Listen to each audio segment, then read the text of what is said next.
माजी खासदार संभाजीराजे छत्रपतींनी वाघ्या कुत्र्याचं स्मारक हटवण्याची मागणी केली। वाघ्या कुत्र्याच्या समाधीबाबत नोंद नसल्याचंही संभाजीराजे म्हणाले। 1926ला शिवरायांचा स्मारकाचा जीर्णोद्धार झाला होता, मात्र एकाही इतिहासकाराने वाघ्या कुत्र्याबाबत पुरावा दिलेला नाही असा दावा संभाजीराजेंनी केलाय। तर संभाजी भिडे यांनी रायगडावरील वाघ्या कुत्र्याच्या स्मारकाला समर्थन दिलंय। संभाजीराजे भोसले बोलतात ते 100% चूक आहे असं संभाजी भिडे म्हणाले। तर ऐतिहासिक पुरावे नसले तरी काही भावनिक नातं असतं अशी प्रतिक्रिया ठाकरे गटाचे खासदार संजय राऊतांनी दिली आहे।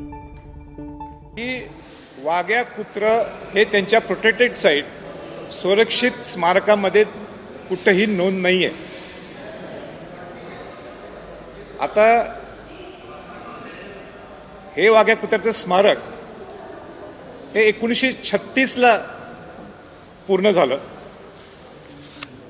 आणि 1936च्या नंतर 2036ला जर हे स्मारक जर काढलं नाही तर ते प्रोटेक्टेड मॉन्युमेंट म्हणून त्याची ओळख केली जाईल, हे सुद्धा या माहितीचा अधिकार त्यांनी नोंद केलेलं आहे।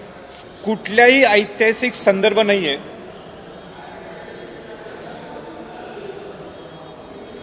की तिथं वाघ्या कुत्र्यांनी शिवाजी महाराजांना जे अग्नी दिली त्यात त्यांनी उडी मारली। संभाजीराजे भोसले जे बोलताय ते चूक आहे, 100% चूक। माणसं जेवढी एकनिष्ठ असतात तेवढी कुत्री असतात। पण आताच्या युगात हो देशाशी असं एकनिष्ठ राहायचं आहे आपल्याला, याचं द्योतक म्हणून ते पाहिजेच। आता मनोहर भिडे आणि छत्रपती संभाजी यांनी एकत्र बसून तो मामला पुढे न्यावा, महाराष्ट्राला त्यात ओढू नये।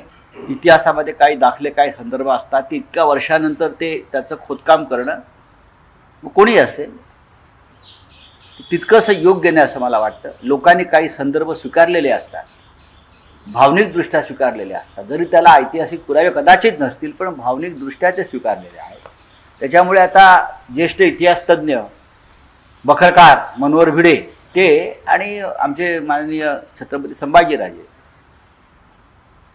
संभाजीराजांचा मुद्दा आहे, पण महाराष्ट्रामध्ये पुन्हा एकदा काहीतरी वाद होतील अशा प्रकारची भूमिका कोणत्याही शहाण्या नेत्यानं घेऊ नये।